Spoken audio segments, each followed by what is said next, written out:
ಅವ ನಮ್ಮ ತಂದೆಯವರ ಎಲೆ ವ್ಯಾಪಾರದ ಆ ಎಲೆಗಳನ್ನು ಹಾಕಿ ಚೂಳಿಯನ್ನು ಬಿಗಿದು ಬಸ್ಸಿಗೆ ಹಾಕುವ ಡೈಲಿ ಅವನ ಕೆಲಸ. ಆದರೆ ಕುಡಿತಿತ್ತ ಅವನು ಸಿಕ್ಕಾಪಟ್ಟೆ ಕುಡಿತಿತ್ತ, ಮನೆ ಹೂ ಹೊಡಿತಿತ್ತ ಅಂತ ಕಂಪ್ಲೇಂಟು ಎಲ್ಲ ತಂದೆಯವ್ರ ಹತ್ರ ಬರೋದು. ಯಾಕಂದರೆ ತಂದೆಯವ್ರ ಹತ್ರ ಕೆಲಸ ಮಾಡ್ತಿತ್ತ ಅವನು ಸಂಜೆ. ಒಂದು ದಿವಸ ತಂದೆಯವರದೇ ಒಂದು ಹೊಸ ಶರ್ಟು, ಬೆಳೆ ಮುಂಡು ಎಲ್ಲ ಕೊಟ್ಟು ದುಡ್ಡು ಕೊಟ್ಟು, ನೀನು ಧರ್ಮಸ್ಥಳಕ್ಕೆ ಹೋಗಿ ಆಣೆ ಮಾಡಿ ಈ ಕುಡಿತಾ ಬಿಟ್ಟು ಬರಬೇಕು, ನೀನು ಅಲ್ಲೇ ಹೋಗಿ ಪ್ರಸಾದ ತರಬೇಕು, ನಂಗೆ ತಂದು ಕೊಡಬೇಕು ಪ್ರಸಾದವ.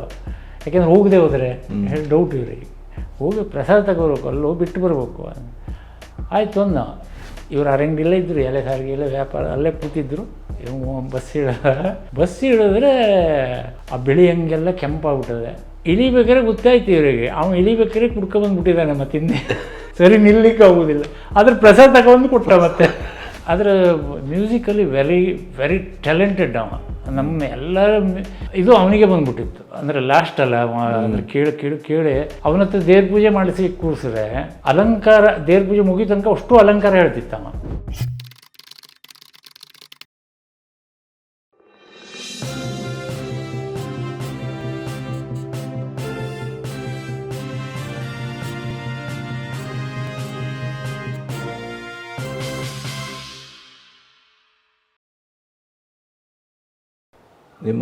ನಿಮ್ಮಲ್ಲಿ ಯಾರೋ ಒಬ್ಬ ಕೆಲಸದವನೋ ಅಥವಾ ಏನೋ ಅವನ ಕುಡಿಯೋದು ಬಿಡಿಸಿದ್ದು ಒಂದು ಕತೆ.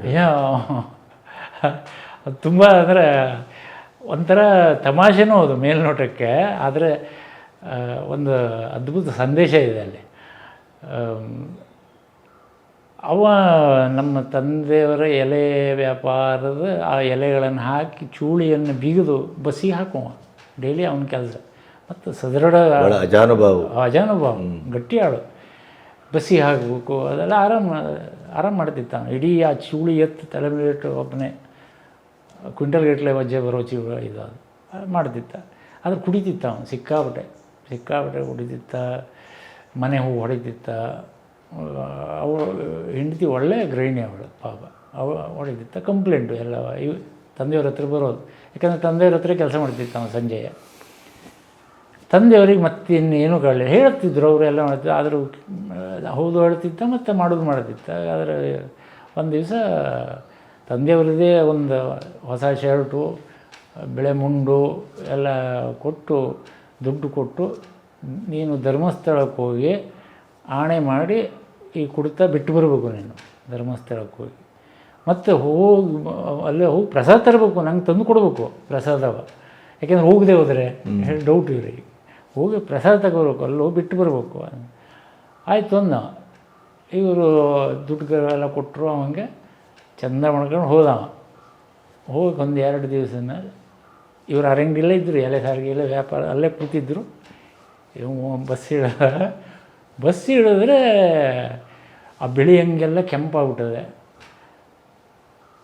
ಇಳಿಬೇಕಾದ್ರೆ ಗೊತ್ತಾಯ್ತು ಇವರಿಗೆ, ಅವನು ಇಳಿಬೇಕಾದ್ರೆ ಕುಡ್ಕೊಂಬಂದ್ಬಿಟ್ಟಿದ್ದಾನೆ ಮತ್ತೆ ಹಿಂದೆ.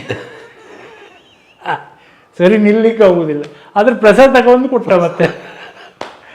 ಈಗ ಬೈದರು. ಆಯಿತು, ಅದೇನೆಂದರೆ ಆದರೆ ಅವ್ರ ಕಾಳಜಿ ಇದೆಯಲ್ಲ, ಪ್ರಾಮಾಣಿಕವಾದ ಕಾಳಜಿ ಅವನ ಬಗ್ಗೆ ಹೌದು. ಆದರೆ ಅವನಕ್ಕಿಂತ ಪಾಪ ಸಂಸಾರ ಅಳುತ್ತದೆ, ಇಡೀ ಸಂಸಾರ, ಮಕ್ಕಳು, ಹೆಂಡತಿ ಎಲ್ಲ. ಅವ್ರ ಕಾಳಜಿ ಅಲ್ಲಿತ್ತು. ಆದರೆ ಅವನಿಗೆ ಗೊತ್ತಾಗಲಿಲ್ಲ ಅದು. ಮತ್ತು ಯಥ ಪ್ರಕಾರ ಅಲ್ಲೆಲ್ಲ ಹೋಗಿ ಪ್ರಸಾದ ತಗೊಂಡು ಮತ್ತು ಕುಡ್ಕೊಂಡ್ಬಿಟ್ಟಿದ್ದ. ಅಂಥ ಫೇಲ್ಯೂರ್ಗಳು ಇದ್ದಾವೆ. ಎಲ್ಲ ಕಾಳಜಿ ಮಾಡಿ ಹಿಂಗೆ ಮಾಡಿ ಭಾಳ ಅದ್ರ ಬಗ್ಗೆ ಹೋರಾಟ ಮಾಡಿ ಕಡೆಗೆ ಅದು ಏನೋ ಆಗದೆ ಹೋಗಿದ್ದಿದೆ. ಒಂದು ಸರಿ ಕಾಲೇಜ್ ಶುರುವಾಯಿತು, R&D ಜೂನಿಯರ್ ಕಾಲೇಜ್ ಶುರುವಾಯಿತು, TCH ಎಲ್ಲ ಶುರುವಾಯಿತು. ಸ್ಟ್ರೆಂತ್ ಇದೆ ಸಿಕ್ಕಾಪಟ್ಟೆ ಬಂತು ಅಲ್ಲಿ. ಆ TCHನ ಕಾರಣ PUCಗೆ ಹೌದೌದು ಸ್ಟ್ರೆಂತ್ ಇಡೀ ಅರೆಂಗಡಿ ಹೌದು ಅಷ್ಟು ಜನ ಹೊನ್ನಾವರದಿಂದ ಈ ಕಡೆ ಬರೋರು, ಅಂದರೆ ಮತ್ತೆ ಹೊರಗಿಂದೆಲ್ಲ ಬಂದಿದ್ದಾರೆ. ರೂಮ್ ಮಾಡ್ಕೊಂಡೆಲ್ಲ ಇರ್ತಾಯಿದ್ರು. ಅಷ್ಟು ಇದಾಯಿತು. ಇವರು ನಮ್ಮ ತಂದೆಯವರು ಆಡಳಿತ ಮಂಡಳಿಯಲ್ಲೆಲ್ಲ ಇದ್ದರು. ಗುಮ್ಮೆಕೆರೆ GM ಹೆಗಡೆ, ಬಾಬಣ್ಣ ಅಂತೇವನು, ಅವರೆಲ್ಲ ಆಡಳಿತ ಮಂಡಳಿಯಲ್ಲಿ ಇದ್ದರು. ಆವಾಗ ಇದ್ದರು. ಕಡ್ಲೆಗಡ್ರು ಅವರೆಲ್ಲ. ಈ ಹುಡುಗರ ಸಂಖ್ಯೆ ಜಾಸ್ತಿ ಆಯ್ತಲ್ಲ, ಇವರೆಂತೂ ಫೀಸ್ ಜಾಸ್ತಿ ಮಾಡಿದ್ದಾರೆ. ಮಕ್ಕಳಿಗೆ. ಸೊ ಅವ್ರೇನು ಮಾಡಿದ್ರು ಅಂದರೆ ಸ್ಟ್ರೈಕ್ ಮಾಡೋದು. ಒಳ್ಳೆ ಸ್ಟ್ರೈಕ್ ಮಾಡೋದು, ನಮಗೆ ಆ ಫೀಸ್ ತುಂಬಲಿಕ್ಕೆ ಆಗೋದಿಲ್ಲ. ಇವರು ಹೇಳೋದು ನಮಗೆ ನಿಭಾಯಿಸ್ಲಿಕ್ಕೆ ಎಲ್ಲರಿಗೂ ಸ್ಯಾಲ್ರಿ ಇಲ್ಲ, ಅಷ್ಟು ಪೋಸ್ಟ್ ಇಲ್ಲ ಇಲ್ಲಿ, ಎಲ್ಲರಿಗೂ ನಾವು ಮಾಡಬೇಕು, ಸ್ಯಾಲ್ರಿ ಕೊಡಬೇಕು, ನಮ್ಮ ಹತ್ರ ಆಗೋದಿಲ್ಲ, ಅದು ಆ ಫೀಸ್ ಜಾಸ್ತಿ ಮಾಡಿದ್ದೇವೆ ಅಂತೇಳಿ. ಸೊ ಜಟಾಪಟಿ ಬಿತ್ತು ಅಲ್ಲಿ ಹುಡುಗರಿಗೆ ಮತ್ತು ಮ್ಯಾನೇಜ್ಮೆಂಟಿಗೆ. ಆಗ ನಮ್ಮ ತಂದೆಯವರು ಗುಮೇಕೆರೆ GM ಹೆಗಡೆಯವರು ಕಲ್ಲಾರೆ ಸೇರಿ ಒಂದು ಪ್ಲ್ಯಾನ್ ಮಾಡಿದ್ರು. ಅವರು ಒಂದು ಕೆಲಸ ಮಾಡೋಣ, ನಾವೆಷ್ಟು ಜನ ಇದ್ದೇವೆ ಮೆಂಬರ್ಸು, ಮ್ಯಾನೇಜ್ಮೆಂಟ್ ಮೆಂಬರ್ಸು, ನಾವು ಇಷ್ಟು ಜನ ಇದ್ದೀವಿ, ಯಾರಿಗೆ ಆ್ಯಕ್ಚುಲಿ ಪ್ರಾಮಾಣಿಕವಾಗಿ ಯಾರಿಗೆ ಆಗೋದಿಲ್ವ ಅವ್ರ ಫೀಸ್ ಹೆಚ್ಚಿಗೆ ಆಗೋದು ನಾವು ತುಂಬುವ, ಹೆಚ್ಚಿಗೆ ಏನು ಅನ್ನಿಸ್ತದೆ ಅದು ನಾವು ತುಂಬುವ, ಉಳಿದವ್ರು ಯಾರು ಪ್ರಾಮಾಣಿಕವಾಗಿ ಒಪ್ಪುಕೊಳ್ತಾರೆ ನಾನು ತುಂಬಲಿಕ್ಕೆ ಆಗ್ತದೆ ಅಂತ ಅವ್ರು ತುಂಬಲಿ, ಒಂದು ಮೀಟಿಂಗ್ ಕರೆಯುವ, ಮಕ್ಕಳು ಕರೆಯುವ, ಮಾಡುವ. ಈಗ ಗಲಾಟೆ ಶುರುವಾಗಿತ್ತು ಹೊರಗೆ, ಸ್ಟ್ರೈಕು ಅಲ್ಲ, ಅವ್ರನ್ನೆಲ್ಲ ಮತ್ತು ಒಳಗೆ ಕರೆದು ಬನ್ನಿ ಇಲ್ಲಿ ಹಂಗೆ.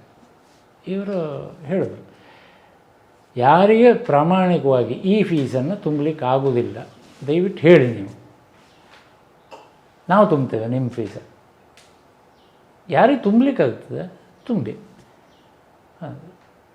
ಯಾರಿಗೆ ತುಂಬಲಿಕ್ಕೆ ಆಗೋದಿಲ್ಲ ಹೇಳೋದು ಒಬ್ಬರೂ ಸರಿ ಹೇಳಲಿಲ್ಲ. ಅಷ್ಟು ಜನರಲ್ಲಿ ಒಂದು 100-150 ಜನ ಇರ್ಬೋದು ಅಲ್ಲಿ ಮಕ್ಕಳು, ಅಷ್ಟು ಜನರಲ್ಲಿ ಇವರಿಗೆ ಸಿಕ್ಕದ್ದು ಒಂದು 10-15 ಜನ ಮಕ್ಕಳು. ನಿಜವಾಗಲೂ ತುಂಬಲಿಕ್ಕೆ ಆಗೋದಿಲ್ಲ, ಅದು ಹೆವಿ ಆಗ್ತದೆ, ಒಂದು 10-15 ಒಟ್ಟು ಇವರೇ ತುಂಬಿಟ್ರು ಫೀಸ್. ಸ್ಟ್ರೈಕು ಇಲ್ಲ, ಏನೂ ಇಲ್ಲ. ಮತ್ತು ಅವರು ಎಲ್ಲ ಒಪ್ಕೊಂಡ್ಬಿಟ್ರು, ಇಲ್ಲ ನಮ್ಮ ಹತ್ರ ಇತ್ತು. ವೈಯಕ್ತಿಕವಾಗಿ ಕೇಳಿದಾಗ ಯಾರೂ ಅಲ್ಲ ಹೇಳಲಿಲ್ಲ, ನಮ್ಮ ಹತ್ರ ಇತ್ತು, ನಾವು ತುಂಬ್ತೇವೆ, ಉಳಿದ. ಸೊ ಯಾರಿಗೂ ಹೆಚ್ಚಿಗೆ ಬರ್ಡನ್ ಆಗಲಿಲ್ಲ. ಆ ಕೇಸ್ ಮುಚ್ಚೋಯ್ತು, ಅದು ಅಲ್ಲಿ ಮುಗಿದೋಯ್ತು. ಸೊ ಎಲ್ಲಿ ಯಾವ ಗಲಾಟೆ ಆ ಥರ ಇದೆಯಾ ಅದು ಅಂದರೆ ಸುಲಭವಾಗಿ ನಿಭಾಯಿಸುವ, ಅದನ್ನು ಪರಿಹಾರ ಮಾಡುವ ಆ ಬುದ್ಧಿವಂತಿಕೆ ಇತ್ತು, ಹೀಗೆ ಅದು ಮುಗಿದು ಬಿಡಬೇಕು. ಹೀಗೆ ನಿನ್ನ ನಂತರದ ಮಕ್ಕಳಿಗೆ ಯಾವ ರೀತಿಯ? ನನ್ನ ನಂತರ ಶಾರದಾ ಅವಳು ಬೇಗ ಮದುವೆ ಆಗಿದೆ ಶಾರದಂದು. ಮತ್ತು ಅವಳು ಒಂದನೇ ನಮ್ಮಲ್ಲಿ ಹಿಂಗೆ ಮುದ್ದಾಗಿ ಬೆಳೆದವಳು. ಅವಳು ಹೆಚ್ಚಿಗೆ ತ್ರಾಸು ಇದು ಎಲ್ಲ, ಮತ್ತು ಪುನಃ ಅವಳಿಗೆ ಅಷ್ಟೆಲ್ಲ ಇದು ಶಿಕ್ಷೆಗೆಲ್ಲ ಹೋಗಲಿಲ್ಲ. ಅವಳು ಹೈಸ್ಕೂಲ್ PUC ತನಕ ಇಲ್ಲಿ ಮತ್ತು ಹೋಗಲಿಲ್ಲ. ಅಷ್ಟೊತ್ತಿಗೆ ಅವಳು ಅಲ್ಲಿ ಪುತ್ತೂರಿಗೆ ಇದಕ್ಕೆ ಅಳಿಕೆಗೆ ನನ್ನ ಸಣ್ಣಕ್ಕ ರಾಮಣ್ಣ ಅವರಿದ್ದಲ್ಲೋ ಅಲ್ಲಿಯ ಹುಡುಗೊಬ್ಬ ಇವಳು ನೋಡಿ ಅವಳ ಫ್ಯಾಮಿಲಿ ಎಲ್ಲ ಅವ್ರು ರಾಮಣ್ಣ ಹತ್ರ ಮಾತಾಡಿ ಅವ್ರನ್ನ ಇಲ್ಲಿ ಬಂದು ಜಾತಕ ಎಲ್ಲ ತರಿಸ್ಕೊಂಡು ಜಾತಕ ಆಗ್ತದೆ ಅಂತ ಅವಳು ಮದುವೆ ಫಿಕ್ಸ್ ಆಗೋಯ್ತು. ಬೇಗ ಲಗ್ನ ಆಗಿದೆ ಅವಳಿಗೆ. ಆದರೆ ನನಗೂ ಮದುವೆ ಆಗಲಿಲ್ಲ, ನನ್ನ ಅಕ್ಕನಿಗೂ ಮದುವೆ ಆಗಿರಲಿಲ್ಲ ಆವಾಗ, ಗೌರಿಗೂ ಅವಳು ಮದುವೆ ಇದು ಮಾಡೋದು. ಬಟ್ ಅವರು ಕೇಳ್ತಾಯಿದ್ರು ಒಳ್ಳೆ ಜಾಗ. ಹಾಗೆ ನಮ್ಮ ತಂದೆಯವರು ಅಂದರೆ ಅಕ್ಕನೆಲ್ಲ ಮಾತಾಡಿಸಿ, ಇಲ್ಲ ಏನು ತೊಂದರೆ ಇಲ್ಲ, ಬಂದು ಮಾಡಿಬಿಡುವ, ಯಾಕಂದ್ರೆ ಮಕ್ಕಳು ಮತ್ತೆ ಆಗ್ಬೇಕಲ್ಲ, ಬಂದಿದೆ ಮಾಡಿಬಿಡು, ಚಲೋ ಜಾಗ ಅಂತ ಮದುವೆ ಮಾಡಿಬಿಟ್ರು. ಸೊ ಅವಳು ಅಲ್ಲೊಂದು ವಿನಾಯಕಂದು ಅಜ್ಞಮಲ್ಲಿ ಕನ್ನಡ ಶಾಲೆ, ಅವನು ಮಂತ್ರಾಡ್ತಾನೆ. ಅವನು ಒಪ್ಪಂದು ಸುಮಾರು ಬಂದಿದೆ ಅವನಿಗೆ ಯಕ್ಷಗಾನ, ಈ ಮಾವಂದು ಯಕ್ಷಗಾನ ಭಾಗವತಿಗೆ ಮೃದಂಗ ಎಲ್ಲ ಅಲ್ಲೇ ಟ್ರೈನಿಂಗು. ಆಮೇಲೆ ಅಲ್ಲಿಂದ ಆತ ಅಳಿಕೆಗೆ ಹೋದ ರಾಮಣ್ಣ ಅಲ್ಲಿ ಶಾಲೆಗೆ. ಸೊ ರಾಮಣ್ಣ ಸಂಗಡ ಸಿಕ್ಕಿದ, ಮತ್ತು ಅವ ಯಕ್ಷಗಾನದ ಸಂಗೀತದ ಎಲ್ಲ ಅಲ್ಲಿ ಜಾಗೃತ ಆಯಿತು ಅವನಿಗೆ, ಅಕ್ಕ ಇವರ ಕಾರಣಕ್ಕೆ. ಆಮೇಲೆ NTTF ಹೋದ. ಸೊ ಒಂದು ಲೈನ್ ನಮ್ಮೆಲ್ಲರಿಗಿಂತ ಸೇಫರ್ ಸೈಡು ಅಲ್ಲಿವರೆಗೂ ಹೋಯಿತು. ಅದು ಯಾವುದು ಡಿಸ್ಟರ್ಬೆನ್ಸ್ ಇಲ್ಲ ಹೆಚ್ಚಿಗೆ. ಅದು ತಂಗಿದು ಹಾಗೆ, ತಂಗಿದು ಓದಲ್ದು, ಡಿಗ್ರಿ ಮಾಡಲ್ದು, ಮ್ಯೂಸಿಕ್ಕು ಇದು ಚಲೋ ಹಾಡ್ತಿದ್ಲು ಅವಳು, ಚೆನ್ನಾಗಿತ್ತು, ವಯಸ್ಸೆಲ್ಲ ಚೆನ್ನಾಗಿದೆ. ಹುಗ್ಗಣ್ಣವ್ರ ಹತ್ರ ಕರೆದ್ಲು, ಅವಳು ತಮ್ಮ ಕಿರಿಯವರು. ಆವಾಗ ಅಶೋಕ್ ನಮ್ಮಲ್ಲೇ ಇದ್ನಲ್ಲ, ಸೊ ಅವರಿಬ್ಬರು ಪಾಠ ಅಲ್ಲೇ ಆಗೋಯ್ತು. ಹಾಗಾಗಿ ಸ್ವಲ್ಪ ಜ್ವರ ಸ್ವಲ್ಪ ಹೌದು ಹೌದು ಹರಮೇನೇ ಇದ್ದಾಳೆ. ಅದೇ ನೀವು ಒಂದೆರಡು ಘಟನೆ ಹೇಳಿದ್ದೆ. ಹೌದು ಕೊಡದೇ ಇದ್ರೆ ಹೌದು, ಅದು ಗೌರಿ ಅಲ್ವಾ? ಹೌದು ಇವಳು ತಂಗಿ ಗಟ್ಟಿನೇ, ಗೌರಿ ಜಾಬಾದೆ. ಅವಳು ಡಿಗ್ರಿವರೆಗೆ ಇದಾಗಿದೆ. ಫೀಸಿಗೆಲ್ಲ ಸ್ವಲ್ಪ ಕಾಡಾಟಿತ್ತು, ಅಷ್ಟೆಲ್ಲ ಸರಿ ಇರಲಿಲ್ಲ. ಆದರೆ ತೀರಾ ಇದಲ್ಲ, ಕಟ್ ಆಫ್ ಮಾಡುವಷ್ಟು ಅಲ್ಲ ಸ್ವಲ್ಪ ಈ ದಿವಸ ಅಲ್ಲ ಆ ದಿವಸ ಹಂಗಾಗಿ ನಾವೆಲ್ಲ ಅದೇ ದಾರಿ, ಅದೇ ಅದು ಬಟ್ಟೆ ಇಲ್ಲ, ಕಟ್ಲಿಕ್ಕೆ ಫೀಸ್ ಇಲ್ಲ. ಅದೇ ಪ್ರಾಬ್ಲಮ್ಮು. ಅದಾಯಿತು. ಆಮೇಲೆ ತಮ್ಮ SLC ವರೆಗೆ ಇಲ್ಲೇ ಮಾಡ್ದೆ. ಅವನಿಗೆ ದೈಹಿಕವಾಗಿ ಸ್ವಲ್ಪ ತೊಂದರೆ ಇತ್ತು, ಹಾಗಾಗಿ ರಾಶಿ ಶಿಕ್ಷೆಗೆ ಒಳಪಡಲಿಲ್ಲ ಆತ. ಇಲ್ಲ ಆದರೆ ಅದೊಂದು ರಿಯಾಯಿತಿ ಇತ್ತು. ಹೌದು ರಿಯಾಯಿತಿ ಇತ್ತು. ಅದ್ರ ಸಿಟ್ಟು ಬರ್ತಿತ್ತು, ಸ್ವಲ್ಪ ರಿಯಾಯಿತಿ ಇತ್ತು. ಆದರೆ ಮ್ಯೂಸಿಕಲಿ ವೆರಿ ಟ್ಯಾಲೆಂಟೆಡ್ ಅವ. ನಮ್ಮ ಎಲ್ಲರ ಇದು ಅವನಿಗೆ ಬಂದ್ಬಿಟ್ಟಿತ್ತು. ಅಂದರೆ ಲಾಸ್ಟ್ ಅಲ್ಲ, ಅಂದರೆ ಕೇಳಿ ಅವನ ಹತ್ರ ದೇವ್ರ ಪೂಜೆ ಮಾಡಿಸಿ ಕೂರಿಸಿದ್ರೆ ಅಲಂಕಾರ, ದೇವ್ರ ಪೂಜೆ ಮುಗಿದ ತನಕ ಅಷ್ಟು ಅಲಂಕಾರ ಹೇಳ್ತಿತ್ತವ ಅವಂಗ. ಅಂದರೆ ಆವಾಗೇ ಅದು ಸ್ವರದ ಕಲ್ಪನೆ ಬಂದುಬಿಟ್ಟಿತ್ತು. ಹೀಗೆ ಎಲ್ಲ ಅವನ ಪಾಟಿಗೆ ಅವ ಹಾಡ್ತಿತ್ತ. ಹಿಂಗೆ ಉಗ್ಗಣ್ಣವ್ರು ಸಿಕ್ಕಿದ ಮೇಲೆ ಕಡೆ ಅವನಿಗೂ ಪಾಠ ಆಯಿತು. ಹಿಂಗೆ ಅಂದರೆ ಉಳಿದು ನನಗನ್ನಿಸೋದು ತೊಂದರೆ ಆಗಿದೆ, ಆ ತೀವ್ರತೆ ಕಡಿಮೆ ಆಗಿದೆ. ಅಷ್ಟು ತೀವ್ರತೆ ಇಲ್ಲ, ಯಾಕೆಂದರೆ ಅಲ್ಲೂ ವಯಸ್ಸು ಆಗ್ತಾ ಇತ್ತಲ್ಲ. ಅದು ಕಡೆಗೆ ತಮ್ಮ ಪ್ರಾಕ್ಟೀಸ್ ಮಾಡುವಾಗೂ ಮಲಗದವ ಎದ್ದು ಹೋಗಿ ಬೈತಿತ್ತ ಅವನಿಗೆ. ಆಡದ ಒಪ್ಕೊಳ್ಳಿಕ್ಕಾಗಲ್ಲ, ಅಂದರೆ ಒಪ್ಪುವುದಿಲ್ಲ, ಎಲ್ಲೋ ಮಿಸ್ಟೇಕ್ ಆದ ಕೂಡ ಅದರದ್ದೇ ಒಂದು ತದ್ವಿರುದ್ಧ ಅಣ್ಣ ಅಂದೊಂದು ಮಡ್ರಾಸಲ್ಲಿ ಒಂದು ಪ್ರೋಗ್ರಾಮ್ ಆಯಿತು. ಆಗ ತಬಲಕ್ಕೆ ನಾನೇ ಇದ್ದೆ. ಏನು ಮಾಡಿದೆ, ಅದು ರೆಕಾರ್ಡ್ ಮಾಡ್ಕೊಬಂದೆ. ಅದು ಬೆಳಗ್ಗಿನ ಕಾನ್ಸರ್ಟು, ಬೆಳಗಿನ ರಾಗ. ಅದರಲ್ಲಿ ಒಂದು ಬಿಲಸ್ ಕಾನಿ ತೋಡಿ ಇತ್ತು ಹಾಡಿದ್ದು. ತುಂಬ ಚೆನ್ನಾಗಿತ್ತು ಆ ಕಾರ್ಯಕ್ರಮ. ಬಂದೂರ ಶ್ರೋತೃಗಳು ಅಕ್ಷರಶಃ ಕಣ್ಣಲ್ಲಿ ದಳ ನೀರಿತ್ತು. ನಮ್ಮ ಪ್ರಜಾವಾಣಿಯ ದಿವಾಕರೆಲ್ಲ ಇದ್ರಲ್ಲ, ದಿವಾಕರಂತೂ ಸ್ಟೇಜ್ ಹತ್ತು ಹಿಂಗೆ ಉದ್ದಂಡ ನಮಸ್ಕಾರ. ಆ ಪ್ರೋಗ್ರಾಮ್ ಮುಗಿದುಕೊಳ್ಳೆ ಉದ್ದಂಡ ಹಿಂಗೆ ಮಲಗಿಬಿಟ್ಟಿದ್ರು, ಅಷ್ಟು ನಮಸ್ಕಾರ. ಆ ಥರ ಅಂದರೆ ಭಾವನಾತ್ಮಕವಾಗಿ ಹಂಗೆ ಆಯ್ತು ಆ ಪ್ರೋಗ್ರಾಮ್. ನಾ ಅದರ ರೆಕಾರ್ಡ್ ಮಾಡ್ಕೊಂಬಂದಿದ್ದೆ. ಇವರ ಹಾಸ್ಪಿಟಲಲ್ಲಿ ಇದ್ದರು, ಕಾಸರಗೋಡು ಹಾಸ್ಪಿಟ್ಲಲ್ಲೇ ಇಟ್ಟಿದ್ವಿ. ಕೇಳಿರಲಿಲ್ಲ ಅಲ್ಲಿ ಯಾರ ಕಡೆ. ನಾನೇನು ಮಾಡಿ ಸುಮ್ಮನೆ ಮಲಗ್ತಾರೆ, ಟೈಮ್ ಪಾಸ್ ಆಗಲಿ ಅಂತ ಇದೊಂದು ರೆಕಾರ್ಡ್ ಇದ್ದು ಕೇಳು ಹಾಕುವ ಅಂದು ಹಾಕಿದೆ. ಒಂದು 2 ನಿಮಿಷ ಆಗಲಿಲ್ಲ, ದಳ ಕಣ್ಣೀರು. ತೆಗಿಯೋ ಇದು ನನ್ನ ಹತ್ರ ಆಗೋದಿಲ್ಲ, ತೆಗಿಯೋ, ಕೇಳಲಿಕ್ಕಾಗೋದಿಲ್ಲ. ಆ ಕೇಳಲಿಕ್ಕಾಗೋದಿಲ್ಲ ಅನ್ನುವ ಭಾವವೇ ಬೇರೆ, ಈ ಪ್ರಾಕ್ಟೀಸ್ ಮಾಡುವ ಕೇಳಲಿಕ್ಕಾಗೋದಿಲ್ಲ ಅನ್ನುವ ಭಾವವೇ ಬೇರೆ. ಎರಡೂ ಇದು ಒಂದೇ, ಸಾಹಿತ್ಯ ಒಂದೇ, ಆದರೆ 2 ಭಾವ ಅದು ಬೇರೆ. ಅದು ಒಂದು ಸರಿಯಲ್ಲ. ಮತ್ತೆ ಆತ ಅದು ಆ ರೆಕಾರ್ಡಿಂಗ್ ಇತ್ತಲ್ಲ, ಈಗ ಹಾಕು ನಾ ಕೇಳ್ತೇವೆ. ಮತ್ತೆ ಒಂದು 5 ನಿಮಿಷಕ್ಕೆ ಕಡೆವರೆಗೂ ಅವ್ರ ಹತ್ರ ಒಂದು 10 ನಿಮಿಷ ಮೇಲೆ ಕೇಳಲಿಕ್ಕಾಗಲಿಲ್ಲ. ಅದು ಬಹುಶಃ ಎಲ್ಲ ಹಳೇದೆಲ್ಲ ನೆನಪಾಗಿರ್ಬೇಕು. ಅದು ಭಾವೋದ್ವೇಗ ಆಗಿರಬೇಕು, ಆನಂದ. ಹೌದು, ಆನಂದ. ಹೌದು, ಅದು ಒಂಥರ ಬಿಲಾಸ್ ಖಾನಿ ತೋಡಿನೇ ಒಂಥರ ಅದು, ಅಂದರೆ ಸಂಕಟ ತೋಡ್ಕೊಂಡಂಗೆ ಅದು ತುಂಬ ಕಾಡ್ತವ್ರಿಗೆ. ಆ ರೆಕಾರ್ಡ್ ಕಡೆಗೂ ಕೇಳಲಿಕ್ಕಾಗಲಿಲ್ಲ. ಈ ಮಾನಸುವ ಕಲಾವಿದರು ನಮ್ಮಲ್ಲಿ ಅಂದರೆ ಅವರ ಚಂದ್ರಶೇಖರ್ ಪುರಾಣಿಕ ಭಟ್ರು, ಅಣ್ಣ, ಈಗ ಹಾಸಣಿ ಗಣಪತಿ ಭಟ್ರನ್ನು ತುಂಬ ಪ್ರೀತಿಸ್ತಿದ್ರು ಅವರು. ಭಾಳ ಅಭಿಮಾನದಿಂದ ಕಾಣುವರು ಅವರಿಗೆ.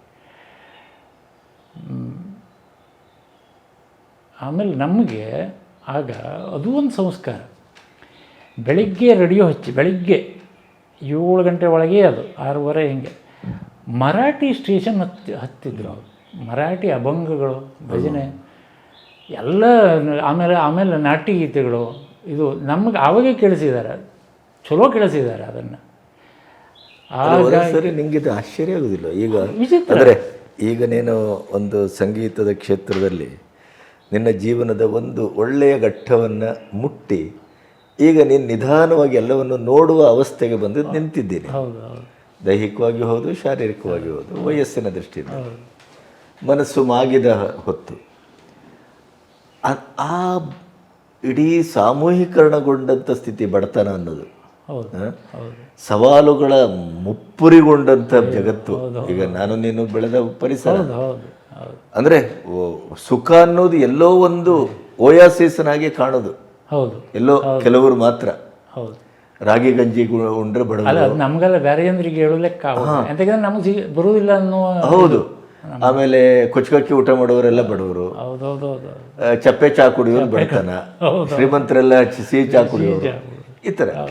ಬಟ್ಟೆ ಇಲ್ಲ ಅಂಥ ಕಾಲದಲ್ಲಿ ನಿಮಗೆ ಇಂಥ ಸಂಸ್ಕಾರ ಕೊಟ್ಟರು ಅಂತಂದರೆ ಅದೇ ಅದೇ ಆ ಸಂಗೀತದ ಬಗ್ಗೆ ಅವ್ರಿಗೆ ಎಂಥ ಉಚ್ಚರಾಯ ಕಲ್ಪನೆ ಇರಬೇಕು.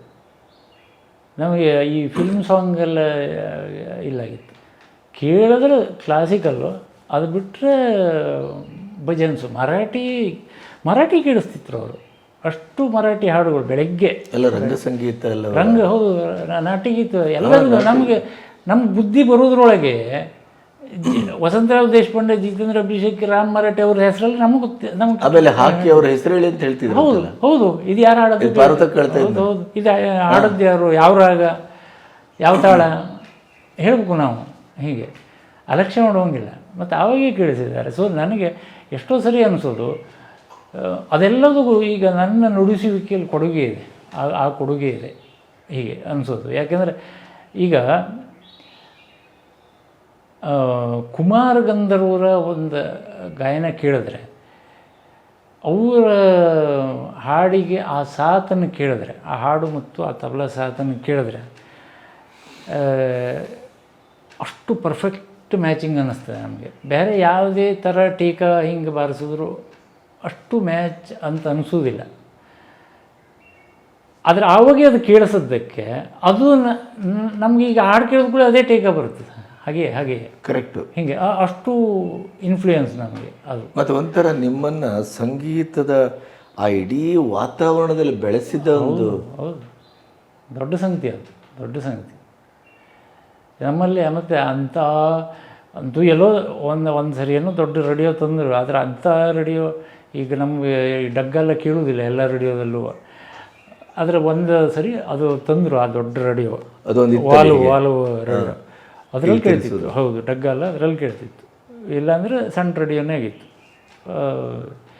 ಅದೆಲ್ಲ ಕೇಳಿಸಿದ್ದಾರೆ ಅವರು ಹಾಗೆ. ಮತ್ತು ಚಿತ್ರಗೀತೆ ಒಂದು ಹೋಗಲಿಲ್ಲ, ಫಿಲ್ಮ್ ಸಾಂಗಿಗೆ ನಮ್ಮ ಇದು ಕೇಳಿಸ್ಲಿಲ್ಲ. ಮತ್ತು ನಮಗೂ ಬಹುಶಃ ಅದು ಆಸಕ್ತಿ ಬರಲಿಲ್ಲ. ಅದು ಇದು ನಾನು ಆರ್ಕೆಸ್ಟ್ರಾ ಮಾಡಿದ್ದೆ ಆ್ಯಕ್ಚುಲಿ, ಒಂದು ಆರ್ಕೆಸ್ಟ್ರಾ. ಹೌದು, ಆರ್ಕೆಸ್ಟ್ರಾ ಮಾಡಿ ನಾವು ಸುಮಾರು ಕಾರ್ಯಕ್ರಮ ಕೊಟ್ಟಿದ್ದೇವೆ. ಆದರೆ ಆ ಆರ್ಕೆಸ್ಟ್ರಾದಲ್ಲಿ ನಮ್ಮದು ಫಿಲ್ಮ್ ಸಾಂಗ್ಗಳು ಬೆರಳೆಣಿಕೆ ಎಷ್ಟು, ಆದರೆ ಎಲ್ಲ ಕ್ಲಾಸಿಕಲ್ ಬೇಸ್ಡ್ ಫಿಲ್ಮ್ ಸಾಂಗ್. ನಮ್ಮದಲ್ಲಿ ಭಕ್ತಿಗೀತೆ, ಭಾವಗೀತೆ, ಜನಪದ ಗೀತೆ, ಫಿಲ್ಮ್ ಸಾಂಗು ಹೀಗಿತ್ತು ನಮ್ಮದು. ಫಿಲ್ಮ್ ಸಾಂಗ್ ಇದೆಲ್ಲ ಆವಾಗ ನಾವು ಅಂದರೆ ಅದ್ರ ಒಲವು ಅವಾಗೂ ಬರಲಿಲ್ಲ ಆ ಥರ. ಹೇಗೆ ಅದು ಬೇಡ ಅಂತಲ್ಲ, ಫಿಲ್ಮ್ ಸಾಂಗ್ ಬೇಡ ಅಂತಲ್ಲ, ಬಟ್ ಈ ಡೆಪ್ತಲ್ಲಿದ್ದರೆ ಅದು ಚಂಚಲ ಅನ್ನಿಸ್ತದೆ. ಅದು ಯಾವುದರಲ್ಲೂ ನಿಲ್ಲುವ ಸ್ಥಾಯಿ ಭಾವ ಇರುವುದಿಲ್ಲ ಅದು. ಹಾಗಾಗಿ ಬಟ್ ಸಂಧ್ಯಾರಾಗದಂಥ ಸಿನಿಮಾದ್ದಾದರೆ ಅಲ್ಲ, ಈಗ ಎಂತೆಂಥ ಹಾಡುಗಳು ಬಂದಿವೆ. ಈಗ ಎಂತೆಂಥ ಆ್ಯಕ್ಚುಲಿ ಈಗ ನಾನು ಕೆಲವು ನನ್ನ ಈ ಕಾಲೇಜ್ ಮಕ್ಕಳಿಗೆಲ್ಲ ಅದು ಟಾರ್ಗೆಟ್ ಕೊಡ್ತೇನೆ. ಈಗ ಕೆಲವು ಕ್ಲಾಸಿಕಲ್ ಬೇಸ್ಡ್ ಹಾಡುಗಳನ್ನು ಇದನ್ನು ರೆಕಾರ್ಡ್ ಮಾಡಿ ಕಳಿಸಿ ನನಗೆ ಅಂಥೇಳಿ ಅದು ಟಾರ್ಗೆಟ್ ಕೊಡ್ತೇನೆ. ಈಗೂ ಮಾಡ್ತಾಯಿದ್ದೇನೆ ನಾನು. ಬರೇ ಅಂದರೆ ಧಾಮ್ ಧೂಮ್ ಅಲ್ಲ, ಅದು ಒಂದು ಯುಗದಲ್ಲಿ ಅದು ಭಯಂಕರ ಧಾಮ್ ಧೂಮ್ ಬಂತು, ಏನೋ ಇದಾಯಿತು. ಬಟ್ ಹಳೇದು ಆಗ 60s 70s ಹಾಡುಗಳಿದೆಯಲ್ಲ, ಅದೆಲ್ಲ ಇವತ್ತಿಗೂ ಅದು ಎವರ್ಗ್ರೀನ್ ಸಾಂಗ್. ಕರೆಕ್ಟ್.